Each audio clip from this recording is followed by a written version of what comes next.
Hello, welcome to Eurogamer. I'm Martin Robinson, Eurogamer's features and reviews editor, and I'm joined by Wesley Yin Paul, who has been playing some Street Fighter 5. Yeah, that's quite a lot of Street Fighter 5. I guess what has changed then from Street Fighter 4? It's been quite some time since Street Fighter 4, but obviously there's been a lot of iterations in between. Yeah. So what are like the headline changes? Well, I think at a base level it plays very similarly to Street Fighter 4 and other Street Fighter games. You know, it's still a 2D fighting game. You're still doing a quarter circle forward motion for a fireball. A lot of the same skills sort of transfer, but digging deeper, there's some important changes. So everything revolves around the V gauge, which powers the V trigger, V skill, and the focus attack from Street Fighter 4 has been ditched. So now that's the V skill. But you know how focus attack worked the same for every character in 4? Every character's V skill is different. So actually, even though they're ditching the focus attack, they're actually adding more variety to the way that the characters play. For example, Ryu's parry. Yeah. And the sort of famous parry moments from tournaments gone by. In fact, I've seen a video of someone recreating that moment using Ryu's new parry. Nash, he can absorb a projectile, which is really neat. So yeah, everyone's V skill works differently, which makes every character sort of feel even more different. And then V triggers, which once you've got a full V gauge, you can do a V trigger, and that changes your character's properties. And again, that works different for everyone. Yeah. Some of them actually can be used mid combo for juggle potential or whatever. It's very briefly pauses the game as well, and real hardcore players are using it to almost absorb what their opponent's doing in a real split second and reacting using it, which is like super advanced, something I'll probably never be able to do, but I think that's really interesting. But typically your character moves faster, does more damage, some of the combos are different, some moves hit more times, that sort of thing. Sounds more complex. As someone I play Street Fighter, but I'm fairly casual about it, and I love 4, but it sounds much more complicated. Basically, there's a lot more to get your head around. If there is basically a new, because the focusing kind of was kind of binding Street Fighter 4 together, it sounds like there's a lot to learn. See, I don't think it's more. So I think what they've done is the input commands, it's less of a priority, it's less of a focus on being able to do really complex input commands really quickly with perfect timing. In fact, combos are more forgiving in this game. You've got more room to get the button presses in the right place, in the right time. I think there's a few more things to think about with the V gauge, but actually it's more accessible and easier to use. So once you wrap your head around what things do, it's actually easier for more people to use these things in an actual match, because the input commands are simple. So like the V skill, for example, is just medium punch, medium kick at the same time. The V trigger is just hard punch and hard kick at the same time. And everyone's got a sort of a counter. If you block, just pressing forward and all 3 punches does your counter. So these aren't really complex input commands. There's something that anyone can really sort of use and get meaningful results from. And I think that's sort of the general philosophy behind the game, which is try and add more variety with, these different features, mechanics, without the extra complexity that comes from maybe a ridiculous input command that you have to remember.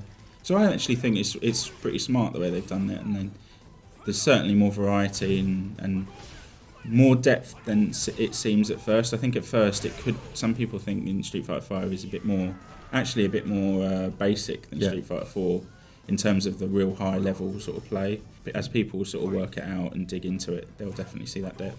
How's it going with the fighting game community in general? Because I know obviously they ditched 4 for Evo this year, which seemed pretty crazy. Yeah. And they're going straight to 5, but how are they taken to it? I know these things don't pan out for a long time, but does the initial reaction seem to be good? Yeah, initial reaction is good. A lot of the pro players are liking it. So Street Fighter 4, I think one of the big criticisms of Street Fighter 4 is that it could be quite a defensive-minded game. Yeah.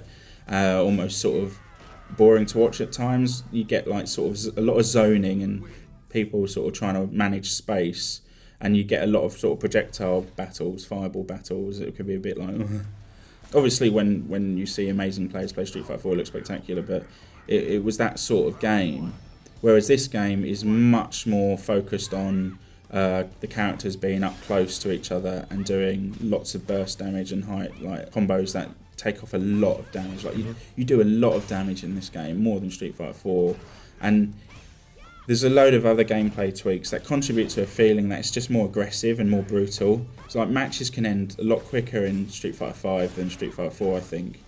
The damage potential is huge, especially with the sort of V trigger. So if you're not careful, you can lose a round real quick. And so at first I thought it felt faster, but it's not. I don't think it's fast. I think it's similarly paced to Street Fighter 4. It's just that the way the game is designed, it makes it feel much more in your face, almost like the sort of the Capcom versus SNK games of old, you know, where that were they were very grounded and involved sort of lots of like in your face stuff. Street Fighter 3 has been a game that has been compared to. There's elements of the Alpha series as well.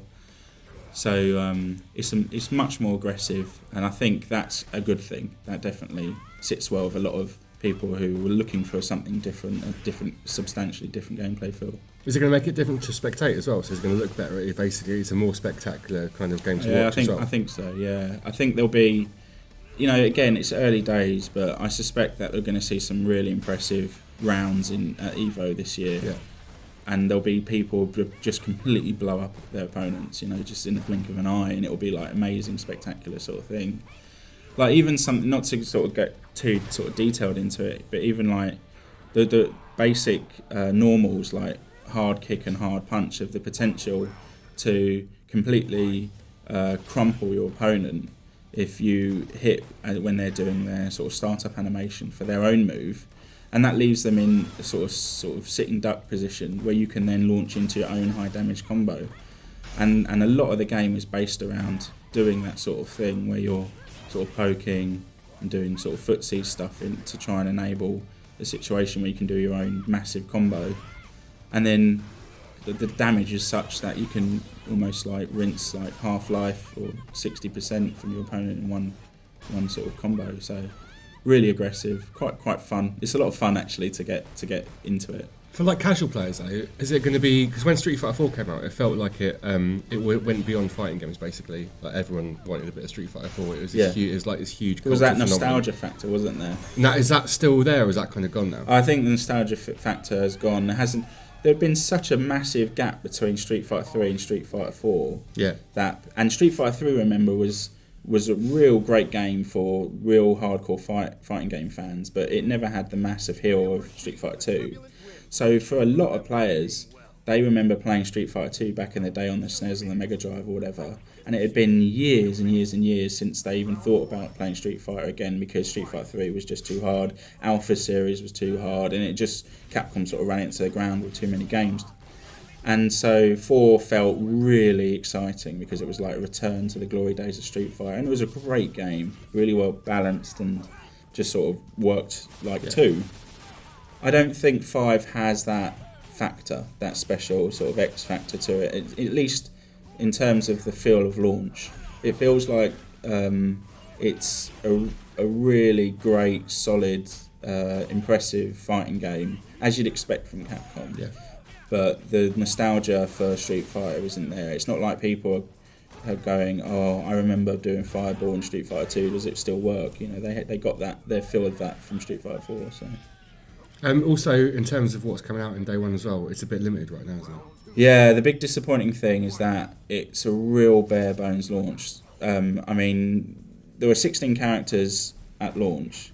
And actually, even though that number isn't as much as you'd expect from some other fighting games at launch, every character is really interesting and is unique. So I think they just about get away with it, like, because each character is so compelling. But really, the lack of features and modes that you consider basic for fighting games are missing at launch, and that's inexcusable. You get the feeling that the game launched a month too early for Capcom, and actually you also feel like, even though the game is a full price game, it's actually you get a whiff of the sort of Killer Instinct model that Microsoft used, where you'd have a sort of budget price game, and then, you know, there's DLC characters over the course of seasons. The influence of League of Legends sort of thing. Yeah. And we know they've got an aggressive DLC plan where there's going to be a new character almost every month after launch, and you earn fight money in game, and you can use that to buy stuff from the in-game shop, and you'll also be able to spend real money, of course. It kind of surprised me when they said, because it was obvious the kind of business model was League of Legends inspired, but I was kind of surprised when it was also announced it's going to be a full price game alongside it, because it feels like it's more befitting of something just slightly slimmer and well, at launch, cheaper anyway. At launch, there's if you're a single player enthusiast of fighting games, there's nothing at launch to keep you interested for more than an hour, which is really, really disappointing, particularly in comparison to something like Mortal Kombat X, which launched with, like it or hate it, a really elaborate story mode, tons of other modes to get your loads of stuff to unlock, just loads of things to do if you're a single player fan, and this sort of like overarching online meta game thing that you could feed into. Street Fighter 5 has none of this. It's got character backstory stuff, they're terrible. The tutorial at the beginning of the game, which is awful.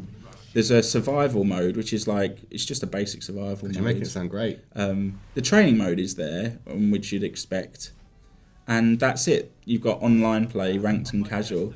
The lobby at launch is only for 2 players. And they've said that after launch they're going to add 8-player lobbies and spectator mode, but it's not there for launch, which is just, it's just nuts, really. So is all this stuff is coming free though, isn't it? All these this stuff is all coming. It's just crazy to think that the game is launching without some of these real bare, basic modes. For me, it's not a big deal. I'm happy to wait a month. I'm not even bothered by any of it, to be honest, because for me it's about training mode and then going online and playing other people. And right now the game works absolutely fantastically in that regard. But, a lot of people are looking forward to this stuff. There's a ridiculous situation where the in-game shop isn't live. Yeah. So the game launches and the in-game shop won't launch for a month later. When you play the character background stories, you unlock the corresponding costume, and because the in-game store isn't live, you can't buy it, even though it's in the game. Do you think it would benefit from Isn't mad? Do you think it would benefit from another month? Or are you just happy to be No, able to play it now? for me, my feeling is I'm just happy to get to play it now. But I can understand the complaints that some people will have by going, this is a full price game that is half of what they had hoped for at launch. It's really mental and a bit disappointing when games take the mentality of basically blame early access, which is great in some regards, and blame other business models. But this is such a weird muddle, basically, when you're charging 50 quid for something which is an early access game. It sounds like it, but is also seems a bit muddled about its business models. But I guess all that matters is that the fighting's good. I think Street Fighter 5 gets away with it because the core gameplay is so brilliant. The characters, even though there's 16 of them, they're each so brilliant and amazing and detailed and whatever. And it's just so much fun. And online play so far works well. I think those are the most important things, and those things are really great, as you'd expect from Street Fighter. And so you can forgive the other stuff. That's basically it's weird because obviously something like Mortal Kombat X, loads and loads of features, but I just can't go under the fighting in it at all. So you can have all the features in the world, and it doesn't make any difference if it's not as much fun as punching someone in the face as it is another game. Exactly, and this is the thing. It's just a shame that Capcom couldn't do it all. This isn't like an insignificant indie dev. This is like big budget, Japanese maker of Street Fighter down the years. So they haven't been able to do it all for launch, which is a shame. But what they're good at, they got really, really right. But would you basically, I know we're going to hold off from review until a bit later because you want to basically spend a bit more time with it, but on day one, is your feeling that you would recommend it? I would recommend it if you're the kind of person who will get into training, start messing about with the characters and digging into the way they work, working out combos, strategies, watching videos online, if you like the pro players and the experts, working out how it all comes together, and then going online to try and increase your ranking and play that way. Absolutely. If you're more into sort of single playery stuff, if you like the story for whatever reason, no, I would hold off. Is there anybody in the world who likes the story in Street Fighter games? Though? Yeah, people do. I've never met one. But anyway. There's this whole argument over the timeline and all the rest of it. Stuff that I don't really care about, but people do. Beyond that, like the crime here is the lobbies. It's like I used to love being in lobbies with loads of friends online playing fighting games, and you just have a laugh. The fact that there's only 2-player lobbies is That's the big problem. It's madness. Well, hopefully it'll all come together by the end of the month, and we'll obviously be keeping an eye on it.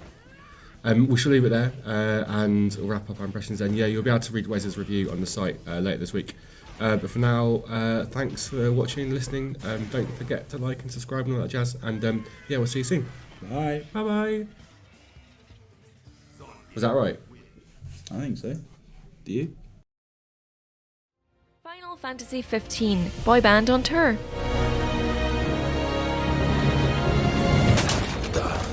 Gears of War 4, the bromance continues.